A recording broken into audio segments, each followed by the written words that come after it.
이사야 2장 1에서 22절 말씀입니다. 2장 아모스의 아들 이사야가 받은 바 유다와 예루살렘에 관한 말씀이라. 말일에 여호와의 전의 산이 모든 산 꼭대기에 굳게 설 것이요 모든 작은 산 위에 뛰어나리니 만방이 그리로 모여들 것이라.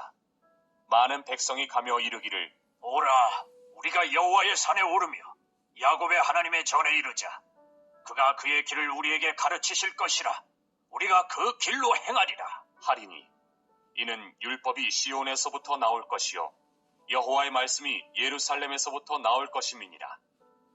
그가 열방 사이에 판단하시며 많은 백성을 판결하시리니 무리가 그들의 칼을 쳐서 보습을 만들고 그들의 창을 쳐서 낫을 만들 것이며 이 나라와 저 나라가 다시는 칼을 들고 서로 치지 아니하며 다시는 전쟁을 연습하지 아니하리라. 사랑하는 형제 여러분, 2월 10일 금요일 저녁 묵상에 오신 것을 환영합니다. 이사야는 우시야, 요담, 아하스, 히스기야 때에 활동을 한 궁정 선지자이고요. 1장에서는 죄악으로 인해 전적으로 병든 유다가 고침받으러 하나님께 참되게 나아오지 않는 것을 한탄하셨죠. 그저 헛된 재물은 가져올지언정 하나님과의 참된 교제와 선행이 없는 껍데기 종교 행위를 하는 것을 개탄하시면서 주원 같은 죄를 눈과 같이 희어지길 사모하며 나아오라고 혼잣물을 제거하고 의의 성읍으로 회복하리라 하시며 남은 자들, 돌아온 자들은 공의로 구속함을 받으리라고 하셨습니다. 1장 27절에 시온은 정의로 구속함을 받고 그 돌아온 자들은 공의로 구속함을 받으리라 이렇게 하셨는데요. 바로 그 말씀의 완전한 실체는 우리 주 예수 그리스도에 의한 대속으로 공의로 구속함이 이루어지는 것이죠. 그 일이 성취될 때에 어떤 일이 벌어질지를 본장에서 먼저 말합니다. 바로 세계 만민이 여호와의 전을 중심으로 모여 평화의 왕국을 이룰 것에 대한 예언으로 시작이 되고 있습니다. 1절 아모스의 아들 이사야가 받은 바 유다와 예루살렘에 관한 말씀이라. 받은 바 말씀이므로 신적 기원을 밝히는 것이고요. 대상은 유다와 예루살렘이고요. 2절 말일에 여호와의 전의 산이 모든 산 꼭대기에 굳게 설 것이요 모든 작은 산 위에 뛰어나리니 만방이 그리로 모여들 것이라. 이게 미가 4장 1에서 3절과 거의 동일한 이제 내용인데요. 2절 이 말일에는 종말을 말하고요. 예수님의 초림부터 재림까지의 기간을 종말로 봅니다. 구약시대 때는 초림과 재림을 구분을 하지를 않았어요. 예언자들이. 그래서 이 말일에 대해 가지고 얘기를 할 때는 이제 뭉뚱그려져서 이제 예언이 쭉 되었는데 실제로 신약시대에 되고 보니까 그것이 바로 초림과 재림이 있다는 것을 이제 알게 된 것이죠. 아무튼 이 구약시대 선지자들이 말하는 말일은 그리스도의 초림으로부터 시작해서 재림까지를 전부 말한다. 이걸 우리가 알아두어야 되겠습니다. 말일에 여호와의 전의 산이 모든 산 꼭대기에 굳게 설 것이요 모든 작은 산 위에 뛰어나리니 만방이 그리로 모여들 것이라. 여호와의 전의 산은 직접적으로는 예루살렘 성전이 서 있는 시온산을 의미합니다. 그리고 궁극적으로는 신약시대의 교회 공동체를 의미합니다. 왜냐하면 율법이 베풀어지는 데가 바로 거기니까 말이죠. 그리고 하나님의 임재하심이 있는 데가 바로 거기고 하나님께서 그리스도와 함께 임마누엘 하시는 데가 바로 거기니까 말이죠. 네. 그리고 이제 산들 중에 뛰어나다라고 표현하시는데요. 고대 근동에서 산은 종종 신들의 거처로 여겨져 왔고요. 따라서 시온산이 모든 산 꼭대기에 굳게 설 것이라는 말은 세계 만방의 모든 우상이나 종교 위에 여호와의 종교가 우뚝 설 것을 가리킵니다. 이것은 예수 그리스도의 십자가의 대속으로 말미암아서 폭발적 부흥이 일어나면서 세계 만방으로 교회가 확산될 것을 예언한 것입니다. 만방이 그리로 모여들 것이라고 표현한 것은 교회를 통해서 만민이 주 앞에 돌아올 것을 의미하는 것이고요. 궁극적으로는 그리스도의 재림 시에 모든 성도들이 다 주께로 나옴을 말하는 것입니다. 3절 많은 백성이 가며 이르기를 오라 우리가 여호와의 산에 오르며 야곱의 하나님의 전에 이르자 그가 그의 길을 우리에게 가르치실 것이라 우리가 그 길로 행하리라 하리니 이는 율법이 시온에서부터 나올 것이요 여호와의 말씀이 예루살렘에서부터 나올 것임이니라. 이 3절이 가르치는 핵심은 그가 그의 길을 우리에게 가르치실 것을 기대하면서 여호와의 산 즉 교회로 모인다는 만방이 모인다는 사실입니다. 그리스도의 법도를 배우고자 해서 모인다는 사실입니다. 이는 율법이 시온에서부터 나올 것이요 여호와의 말씀이 예루살렘에서부터 나올 것임이니라 라고 하시죠. 율법을 말씀을 배우고 싶어서 만방이 모인다는 것입니다. 유다는 율법을 버리고 있는 현 실정에서 이사야가 미래와 너무나 대조적인 현실을 느껴서 회개하도록 미래의 율법을 사모하여 만방에서 나올 것을 예언하고 있는 것입니다. 4절 그가 열방 사이에 판단하시며 많은 백성을 판결하시리니 무리가 그들의 칼을 쳐서 보습을 만들고 그들의 창을 쳐서 낫을 만들 것이며 이 나라와 저 나라가 다시는 칼을 들고 서로 치지 아니하며 다시는 전쟁을 연습하지 아니하리라. 네, 만방이 그리스도의 법도를 배우면 일어나는 일이 칼을 쳐서 보습을 만든다. 즉 무기를 쳐서 생산 도구를 만드는 거죠. 창을 쳐서 낫을 만들 것이며 이 나라와 저 나라가 다시는 칼을 들고 서로 치지 아니하며 전쟁 연습도 하지 않는다는 것입니다. 왜냐하면 평화의 왕이신 그리스도께서 대속의 죽음까지 당할 정도로 원수를 사랑하신 분으로서 진정한 평화의 왕이시고 심판주이시기 때문에 그리스도의 법도를 기준으로 백성을 판결하실 것을 생각할 때에 만민은 두려워지는 것입니다. 자기들이 다투고 전쟁 연습을 한 것도 범죄인 줄을 알게 되기 때문에 무기를 이제 쳐서 보습을 만들게 되는 것이죠. 그래서 더 이상 무기가 필요 없는 세상이 되고 무기를 쳐서 생산 용고를 만들 것입니다. 완전한 평화의 나라입니다. 이 일은 예수님이 재림하실 때에 마침내 완성될 일입니다. 그때는 이제 무기를 만들고 다툼을 일으켰던 자들, 전쟁을 일으켰던 자들, 이런 자들이 심판을 당하죠. 자, 그렇게 메시아 왕국에 대해 예언한 이사야는 이제 5절부터는 현실로 돌아와서 유다 백성을 설득합니다. 야곱 족속아 오라 우리가 여호와의 빛에 행하자. 주께서 주의 백성 야곱 족속을 버리셨음은 그들에게 동방 풍속이 가득하며 그들이 블레셋 사람들 같이 점을 치며 이방인과 더불어 손을 잡아 언약하였습니다. 그 땅에는 은금이 가득하고 보화가 무한하며 그 땅에는 마필이 가득하고 병거가 무수하며 그 땅에는 우상도 가득하므로 그들이 자기 손으로 짓고 자기 손가락으로 만든 것을 경배하여 천한 자도 절하며 귀한 자도 굴복하오니 그들을 용서하지 마옵소서. 네. 야곱 족속은 아직 변화받지 못한 유다 백성을 가리킵니다. 그래서 야곱 족속아 오라 우리가 여호와의 빛에 행하자 하고 있죠. 끝까지 변화받지 못하면 결국 하나님께 용서받지 못하죠. 그래서 반드시 변화받아야 됩니다. 그러므로 여호와의 빛에 행해야 합니다. 야곱과 이스라엘 두 이름 중에 야곱은 변화 이전의 이름이고요. 이스라엘은 변화된 후의 이름이라고 할 때 야곱 족속이라고 부르는 것은 아직도 변화받지 못했음을 의미하는 호칭이죠. 여호와의 빛은 하나님의 진리의 말씀을 의미합니다. 현재 남유다가 하나님의 버림을 받아서 파멸 직전의 비참한 상황에 이르게 된 궁극적인 원인 3가지를 지적하고 있는데요. 첫째는 이방인과 언약을 맺었어요. 이방인과 언약을 맺어서 종교적 교류를 한 것입니다. 둘째는 하나님을 의뢰하기보다 경제력과 군사력을 믿고 교만한 것입니다. 셋째는 사람의 손으로 지은 각종 우상을 의뢰한 것입니다. 이때 중요한 것은 다시 5절 야곱 족속아 오라 우리가 여호와의 빛에 행하자고 한 사실이죠. 야곱 족속의 모든 죄가 여호와의 빛, 즉 말씀의 진리에 비춰 볼 때만 분명하게 발견될 수 있는 것이죠. 여호와의 빛에 행하지 못하니까 바로 그런 죄들이 지어진 것입니다.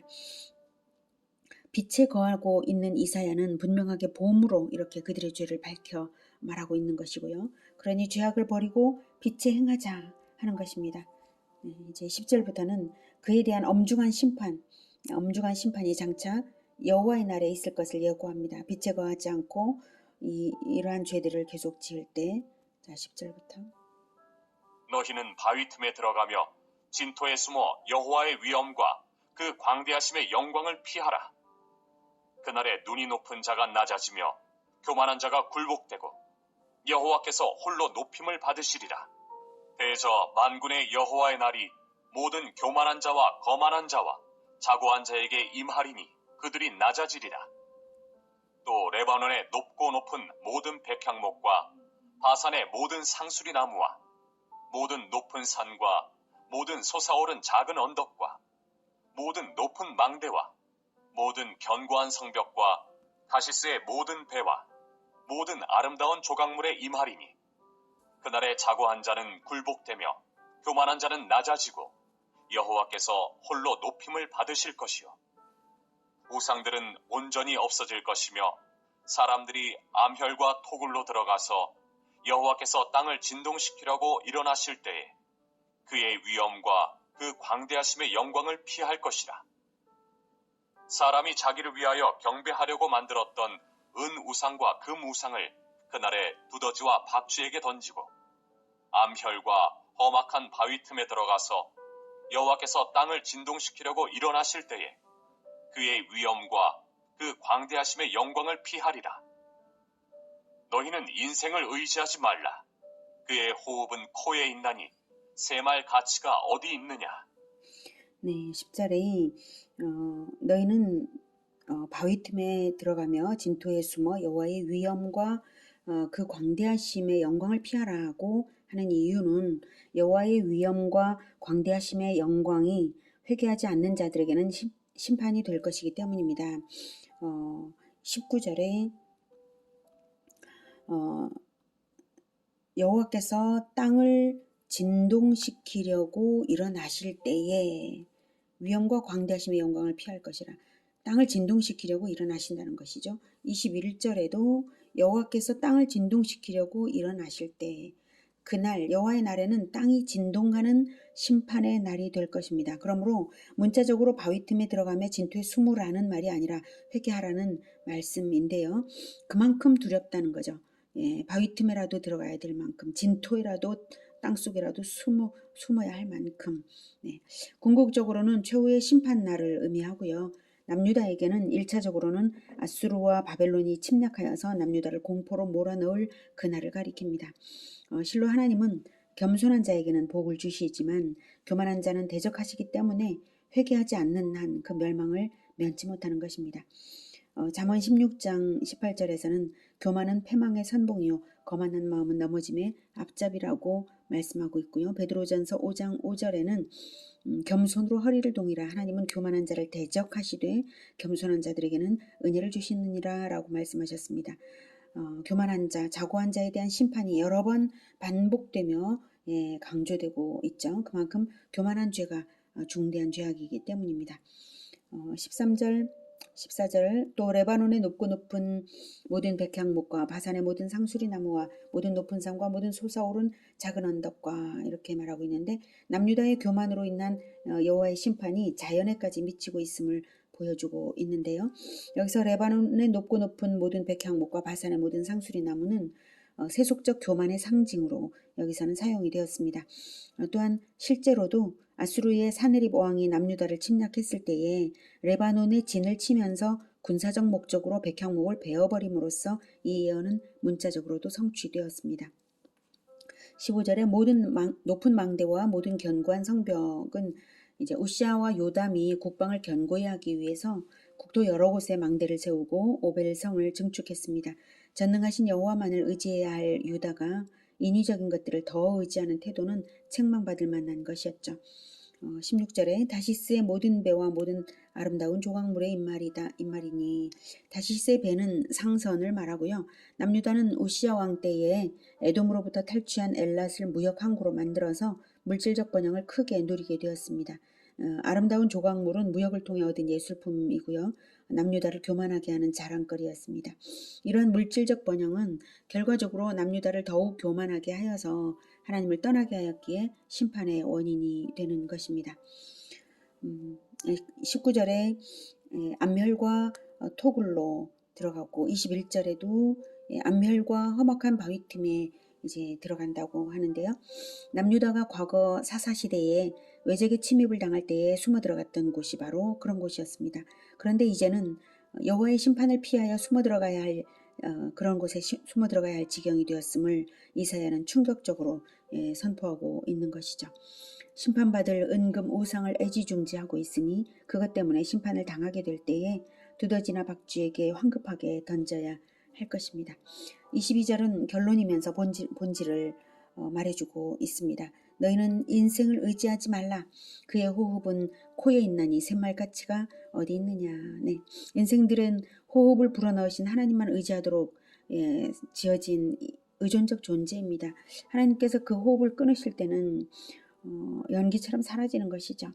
사람을 의존하기 위해 하나님을 떠난다면 너무 잘못된 계산인 것이죠.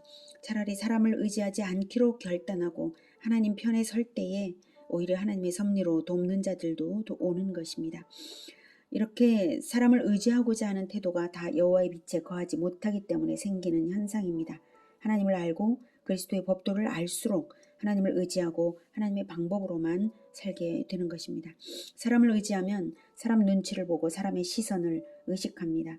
그러나 하나님을 알 때에는 가장 겸손해지면서 가장 당당해지고 하나님께 잘 보이려 할 때는 하나님의 법도가 인생살이 방식이 되면서 그 누구의 시선도 의식하지 않을 수 있고 가장 존귀한 자가 됩니다. 세계 만방이 그리스도의 법도를 배우기 위해 시온산으로 몰려와서 배우고는 인본주의의 극치인 무기들을 버리고 우리 주님의 평화를 누린다고 했습니다. 인본주의적 계산식을 버리고 오직 하나님의 법도에 비추어 보면서 하나님만 의지하여서 살아갈 때에 반드시 화평 가운데 성공하고 승리할 것입니다. 하나님이 역사의 주인이시고 우리 모두의 주님이시기 때문입니다. 겸손과 화평으로 살고 그리스도의 법도로 살아서 승리하고 성공하는 우리 모두가 되기를 기원합니다. 기도하겠습니다. 하나님, 그리스도의 법도에 모든 것이 있음을 믿습니다. 우리가 그리스도의 법도대로 살지 못했던 부분들, 사람을 의존하려고 했던 부분들, 세상 사람들의 시선을 의식하였던 부분들 용서해 주시고 우리가 자고하고 교만했던 부분들 용서하여 주시옵소서. 이제 이 모든 것들 교만과 또한 사람을 의존하는 그러한 어리석음을 이제 내어버리고 오직 하나님만 의지하겠습니다. 그리고 겸손하게 그리스도의 법도에 순종하며 살겠습니다. 주님, 우리를 도와주셔서 하나님의 말씀을 배울 때마다 깨닫게 해주시고 인도하여 주시옵소서. 그리고 화평 가운데 늘 승리하고 성공하는 우리 모두가 되게 도와주시옵소서. 예수님의 이름으로 기도드립니다. 아멘. 이어지는 시간은 개인 기도 시간입니다.